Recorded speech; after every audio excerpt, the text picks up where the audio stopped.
Cette exposition est la première exposition monographique, rétrospective, jamais organisée sur Gréco en France.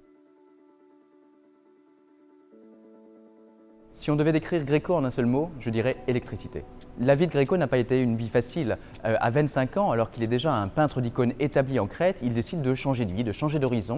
Il va en Italie, il apprend une nouvelle langue, l'italien, mais aussi une nouvelle langue artistique, la peinture de la Renaissance. Il ne trouve pas sa place à Venise où il y a beaucoup de concurrence, il peine à trouver sa place à Rome également et on dit que son tempérament arrogant lui aurait attiré beaucoup d'ennemis et c'est finalement en Espagne où il s'installe en 1577 qu'il va enfin trouver sa ville, sa clientèle et sa dimension.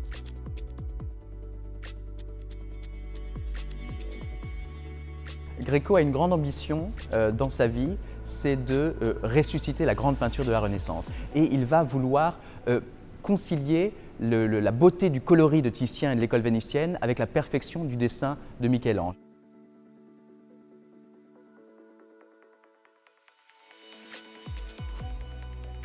Gréco, dans l'histoire de l'art, a été important pour deux types de sujets. Le premier, c'est les portraits. Le second, c'est ce qu'on appelle la peinture d'histoire, qui à l'époque était très majoritairement de la peinture religieuse, mais pour Gréco, cette peinture est avant tout un sujet, est avant tout un défi. Sa vraie religion, c'était la peinture.